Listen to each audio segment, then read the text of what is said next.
Hello students, आप सभी का हमारी नई क्लासेज में फिर से एक बार स्वागत है। तो जो हमारा कल का एनर्जी और जो कार्य वाला टॉपिक था उसको हम आज पुनः कंटिन्यूअस तरीके से उसको रिवाइज में लेते हैं। तो आज हम देखते हैं कि हमने कल गतिज ऊर्जा, स्थितिज ऊर्जा, कार्य, दाब और एनर्जी क्या होती है इनके बारे में देखा था। तो उसी में ही आज हम गतिज ऊर्जा तथा जो संवेग में जो रिलेशन होता है उसके बारे में समझते हैं कि ये किस प्रकार हमारे पास गतिज ऊर्जा और संवेग में रिलेशन निकल के आता है। तो चूँकि हम जानते हैं हमारे पास जो संवेग का फॉर्मूला होता है वो द्रव्यमान इंटू वेग होता है। तो यदि हम संवेग का वर्ग कर देते हैं तो हमारे पास आएगा m स्क्वायर v स्क्वायर। तो इसके बाद हम देखते हैं कि हमारे पास जो गतिज ऊर्जा का जो सूत्र होता है वो हमारे पास होता है 1/2 mv स्क्वायर। यदि हम इसको अंश है हर में m से गुणा कर देते हैं, मल्टीपल कर देते हैं, तो हमारे पास गतिज ऊर्जा का फॉर्मूला बन के आ जाता है 1/2 mv स्क्वायर अपॉन m। तो चूँकि हम जानते हैं m स्क्वायर v स्क्वायर हमारे पास संवेग का जो सूत्र होता है तो p स्क्वायर और अपॉन बटे में हमें दिया हुआ है 2m, तो p स्क्वायर अपॉन 2m इसका हमारे पास जो गतिज ऊर्जा का है सूत्र निकल के आया है। तो इसके बाद हम जब 2m को गतिज ऊर्जा की तरफ भेज देते हैं तो हमारे पास p स्क्वायर बराबर 2m के ही आता है। यदि हम संवेग का सूत्र निकालेंगे तो √2m के ही आएगा जो हमारे पास संवेग व गतिज ऊर्जा में रिलेशन आता है। तो इसमें सिर्फ आपको कुछ नहीं करना है कि इसमें संवेग को पहले तो हमें संवेग का सूत्र लिखना है, उसका वर्ग कर देना है और हमारे पास जो गतिज ऊर्जा का जो सूत्र होता है 1/2 mv स्क्वायर उसमें इसको रख देना है और अंश व हर में m से गुणा कर देना है। हमारे पास यहाँ पर m स्क्वायर v स्क्वायर आएगा, उसकी जगह p स्क्वायर रख देना है। तो हमारे पास संवेग और गतिज ऊर्जा में यह रिलेशन आ जाएगा। गतिज ऊर्जा में और संवेग में रिलेशन से हम सूत्र में एक क्वेश्चन करते हैं, इससे आपको समझ में आ जाएगा कि इनका अनुपात हम कैसे निकाल सकते हैं। तो देखिए हमें एक क्वेश्चन दिया हुआ है 2m द्रव्यमान की गतिज ऊर्जा का अनुपात 2:8 है, तो इनके संवेगों का अनुपात क्या होगा। तो हमारे पास गतिज ऊर्जा एक पहली गतिज ऊर्जा हमें 2 दी हुई है तथा जो द्वितीय गतिज ऊर्जा है वो हमें 8 दी हुई है। तो चूँकि हम जानते हैं कि जो संवेग और गतिज ऊर्जा के मध्य जो रिलेशन होता है p बराबर √2m के ही, तो P1 और P2 हम जब अनुपात निकालेंगे तो हम एक तो P1 संवेग लेंगे, एक P2 लेंगे और इसी प्रकार हम गतिज ऊर्जा एक जो Ke1 और Ke2 लेंगे। तो हमें यहाँ पर जो इनका द्रव्यमान है किसी वस्तु का वो हमें सेम दिया हुआ है m। तो 2m इंटू 2 और अपॉन में 2m इंटू 8 करेंगे तो हमारे पास जो इनका आंसर निकल के आएगा वो √4 अपॉन √16 निकल के आएगा। और जब इनका यदि हम वर्गमूल लेंगे तो हमारे पास 2/4 आएगा। तो हमारे पास जो P1 और P2 का जो मान निकल के आया है, अनुपात निकल के आया है, वो हमारे पास 2:4 निकल के आया है। जब इसको हम और छोटे रूप में संक्षिप्त रूप में लिखेंगे तो हमारे पास इसका जो आंसर आया है वो 1:2 आया है। इसके बाद हम देखते हैं कि जो गतिज ऊर्जा वाला टॉपिक चल रहा था, स्थितिज ऊर्जा, गतिज ऊर्जा, इसके बाद हम देखते हैं कि हमारे पास जो नाभिकीय ऊर्जा भी होती है, ये नाभिकीय ऊर्जा होती है, यह हमें कैसे प्राप्त होती है। तो जब कोई नाभिक होता है और उसको जैसे कोई भारी नाभिक ले रहे हैं हम यूरेनियम, तो उसको हम ऊर्जा देकर यदि उसका विखंडन करवाया जाएगा, न्यूट्रॉनों की जब बौछार करवाई जाएगी उस पर, तो वो छोटे छोटे टुकड़ों में विभाजित हो जाएगा। जब छोटे छोटे टुकड़ों में वो विभाजित होगा तो वो कुछ ऊर्जा का उत्सर्जन करेगा। तो इस प्रकार की जो नाभिकीय विखंडन और नाभिकीय संलयन अभिक्रिया में जो ऊर्जा उत्सर्जित होती है या अवशोषित होती है, उस ऊर्जा को हम नाभिकीय ऊर्जा कहते हैं। तो नाभिकीय संलयन तथा नाभिकीय विखंडन अभिक्रिया के कारण उत्पन्न ऊर्जा नाभिकीय ऊर्जा कहलाती है। और जो नाभिकीय ऊर्जा होती है यह हमें 2 प्रकार से प्राप्त होती है, एक नाभिकीय विखंडन और दूसरी नाभिकीय संलयन।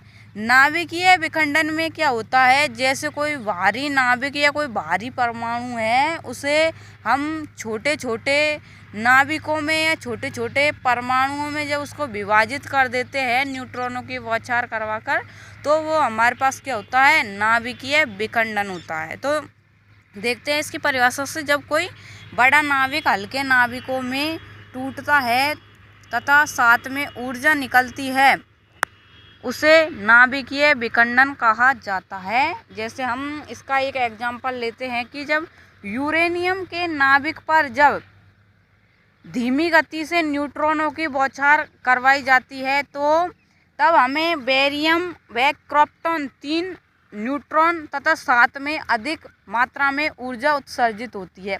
तो यहाँ पर हमें जो यूरेनियम नाभिक दिया हुआ है, उसका जो हमारे पास परमाणु क्रमांक है वो 92 में होता है। तो ये एक प्रकार का क्या हो गया, हमारे पास भारी नाभिक हो गया।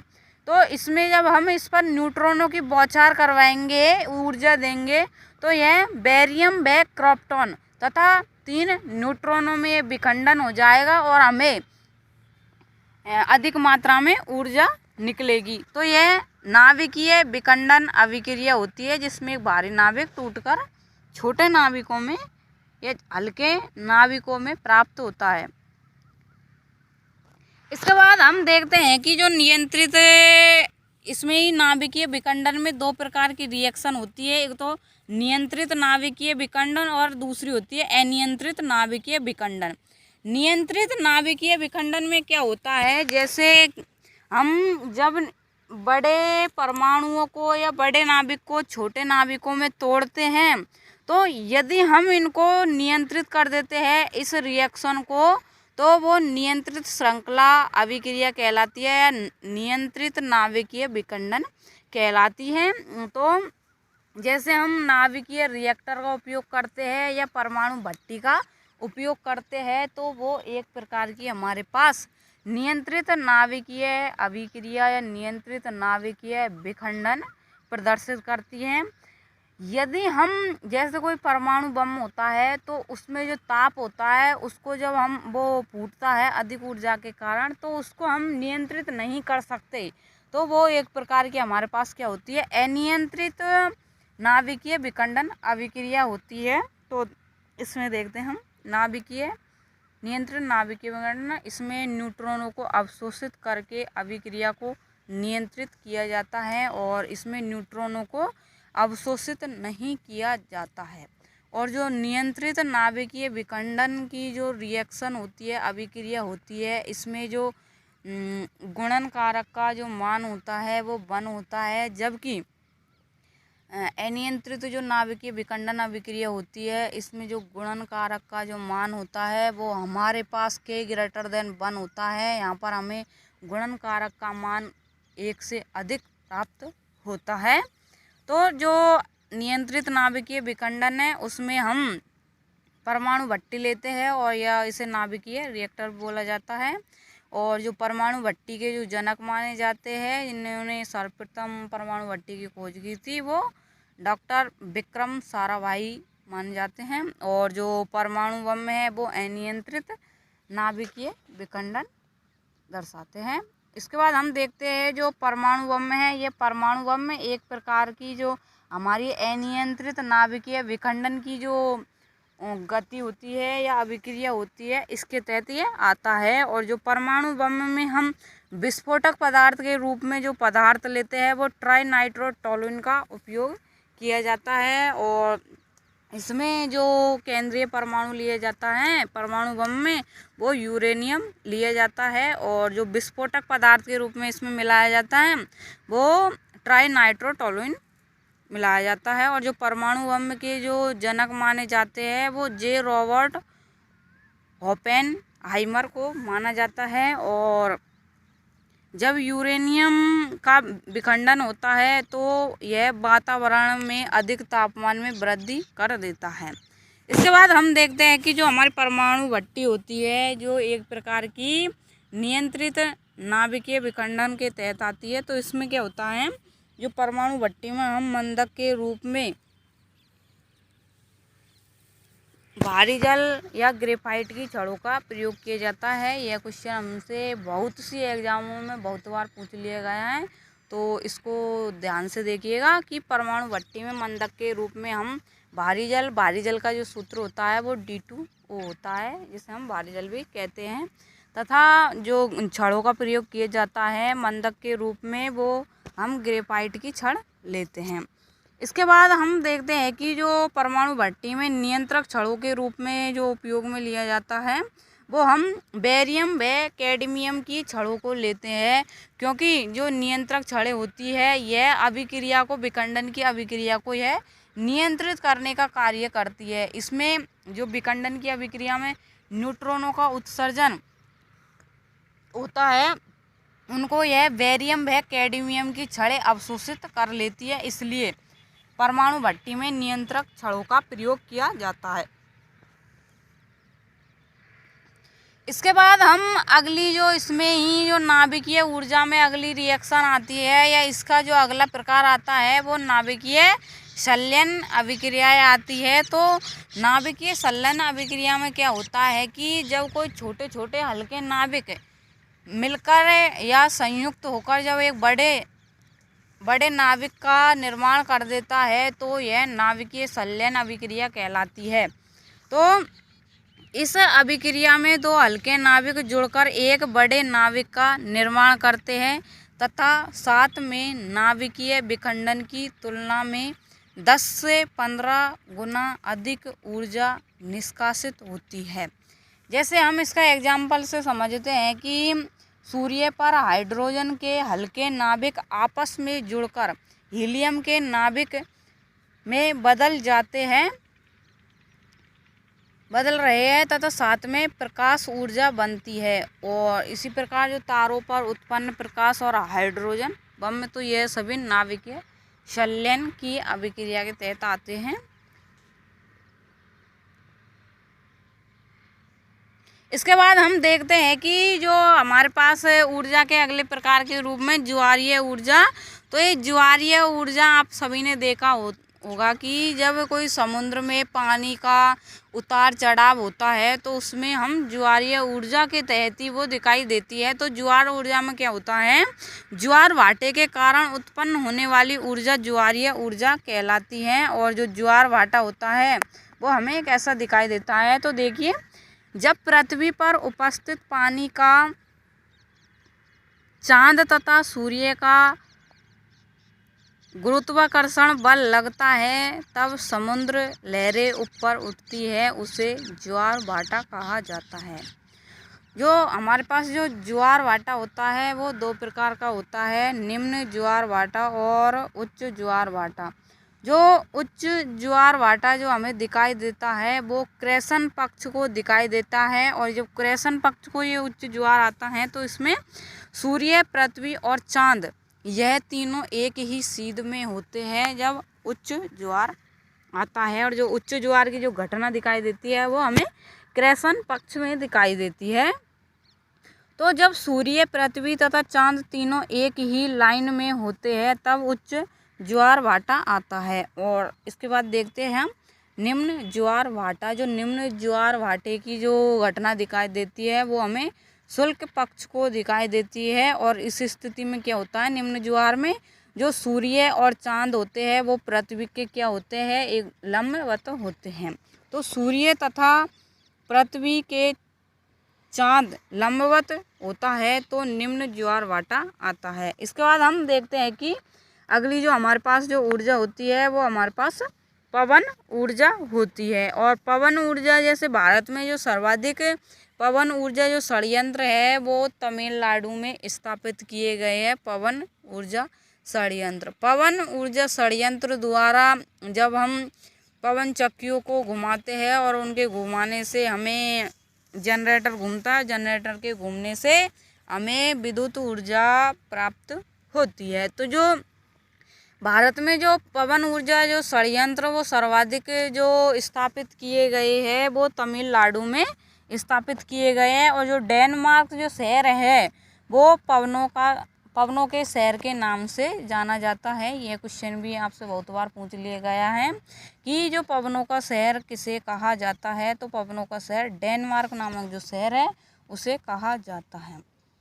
इसके बाद हम देखते हैं कि पवन ऊर्जा षड्यंत्र, जो पवन ऊर्जा से ही रिलेटेड है, तो इसमें पवन ऊर्जा को विद्युत ऊर्जा में बदला जाता है। तो जब हम पवन ऊर्जा को विद्युत ऊर्जा में इसका रूपांतरण कर देते हैं, तो इस षड्यंत्र में 3 पंखुड़ी वाले पंखों को धरातल से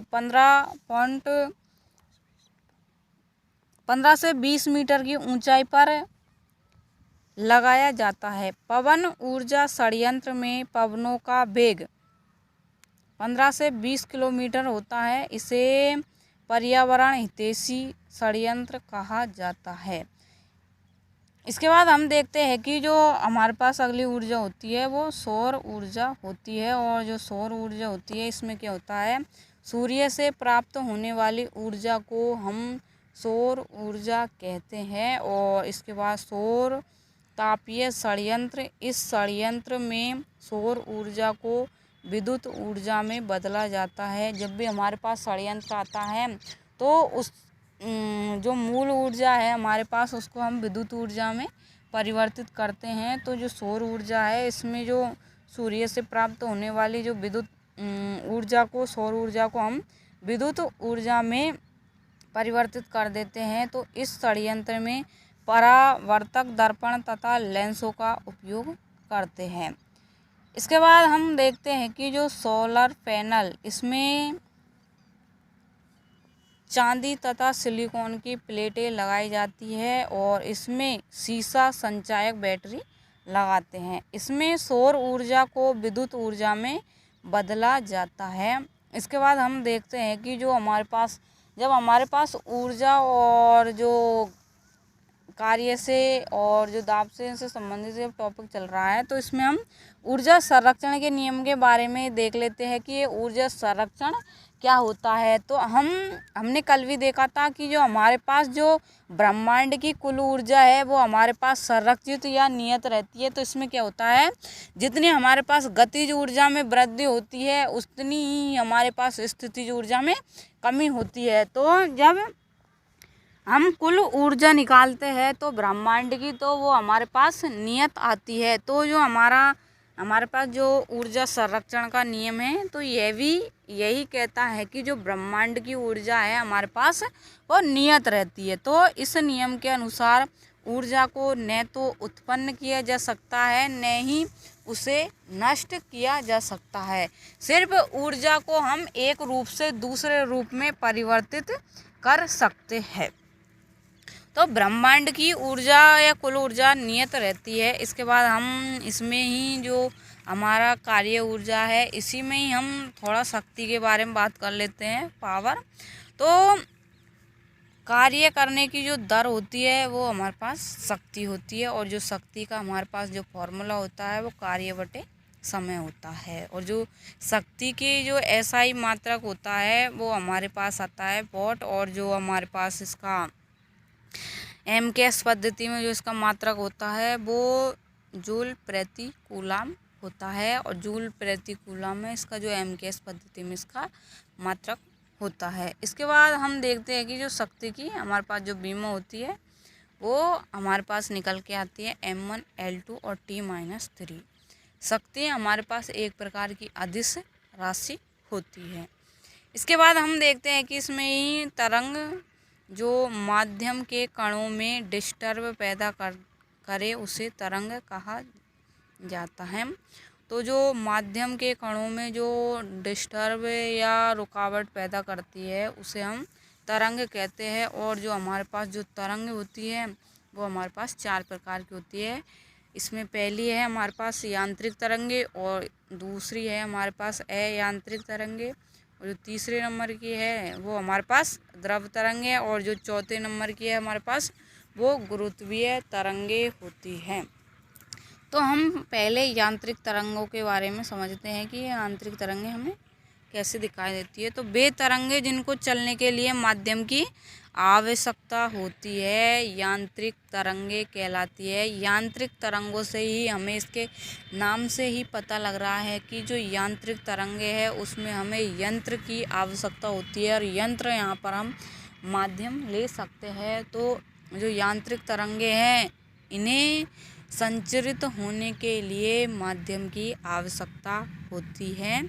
जैसे इसको हम एग्जाम्पल देके समझाते हैं कि जो ध्वनि तरंगे होती है वो यांत्रिक तरंगे होती है। जैसे हम किसी वस्तु को किसी लोहे की सतह से टकराते हैं तो वो हमें ध्वनि उत्पन्न करती है। तो जो ध्वनि उत्पन्न करती है उसमें हमें माध्यम की आवश्यकता होती है और यह हमें यांत्रिक तरंगे कहलाती है। इसके बाद हम अयांत्रिक तरंगों के बारे में देखते हैं कि अयांत्रिक तरंगों में हमें इसके नाम से ही पता चल रहा है कि इसमें हमें कोई यंत्र या कोई माध्यम की हमें आवश्यकता नहीं होती है। तो वे तरंगे जिनको चलने के लिए माध्यम की आवश्यकता नहीं होती है उन्हें हम अयांत्रिक तरंगे कहते हैं। जैसे विद्युत चुंबकीय तरंगे और इसकी जो प्रकाश तरंगे है, पराबैंगनी तरंगे है और रेडियो तरंगे है और एक्स किरणें, अल्फा, बीटा और गामा तरंगे है और अवरक्त तरंगे हैं। यह सभी हमारे पास अयांत्रिक तरंगे होती है जिनको संचरित होने के लिए कोई माध्यम की आवश्यकता नहीं होती है। इसके बाद हम देखते हैं कि द्रव्य तरंगे जो तीसरे नंबर की हमारे पास तरंगे होती हैं। तो वे तरंगे जो इलेक्ट्रॉन, प्रोटॉन और एच से संबंधित होती है उन्हें हम द्रव्य तरंगे कहते हैं। इसके बाद हम देखते हैं कि हम जो चौथे नंबर की हमारे पास तरंगे हैं वो गुरुत्वीय तरंगे। जब दो ब्लैक होल आपस में टकराते हैं तब जिन तरंगों का निर्माण होता है उसे हम गुरुत्वीय तरंगे कहते हैं। और जो कणों में कंपन के आधार पर जो हमें तरंगे दी हुई है, कणों में कंपन के आधार पर, तो वो हमारे पास दो प्रकार की होती है और जो साधारण रूप में लेते हैं वो हमारे पास 4 प्रकार की होती है और तथा कंपन के आधार पर तरंगे 2 प्रकार की होती हैं। तो इसमें पहला है अनुप्रस्थ तरंगे। तो अनुप्रस्थ तरंगों में क्या होता है, इनमें सुरंगों तथा गर्तों का निर्माण होता है और वे तरंगे जिनमें कणों के कंपन की दिशा तरंग संचरण की दिशा के लंबवत होती है। तो यह हमें जो अनुप्रस्थ तरंगे होती है यह एक दूसरे के लंबवत या परपेंडिकुलर आती हुई हमें दिखाई देती है, यह अनुप्रस्थ तरंगे होती है। और अनुप्रस्थ तरंगों में है जो सुरंगों और गर्तों का निर्माण होता है।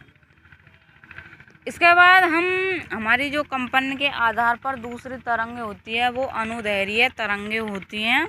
तो वे तरंगे जिनमें माध्यम के कणों का कंपन तरंग संचरण की दिशा में होता है, इसमें संपीड़न तथा विचलन का निर्माण होता है। तो जो दैर्घ्य तरंगे होती है इनमें कणों का कंपन तथा जो तरंग संचरण होता है वो एक ही दिशा में होता है, उसे हम अनुदैर्घ्य तरंग कहते हैं। जैसे इसको हम एग्जाम्पल देके आपको समझाते हैं। साउंड वेव और जो स्प्रिंग वेव होती है वो हमारे पास अनुदैर्घ्य तरंगे होती है। आज के लिए हमारा टॉपिक यहाँ पर ही हमारा जो गतिज ऊर्जा है या कार्य से रिलेटेड जो हमारा टॉपिक है वो आज हमारा ख़त्म हो चुका है। इस टॉपिक से रिलेटेड आप सभी को क्वेश्चन कल प्राप्त हो जाएंगे। यदि आप सभी को हमारी वीडियो अच्छी लगी हो तो प्लीज़ इसको लाइक करें, सब्सक्राइब करें और अपने दोस्तों को भी इसे शेयर करें। और यदि आप सभी को हमारी वीडियो अच्छी लगी हो तो इसे अधिक से अधिक सब्सक्राइब करें। और थैंक यू, धन्यवाद। और हमारा जो अगला टॉपिक होगा वो आपको जल्द ही प्रोवाइड करवा दिया जाएगा, उसको देखने के लिए भी आप सभी का स्वागत है।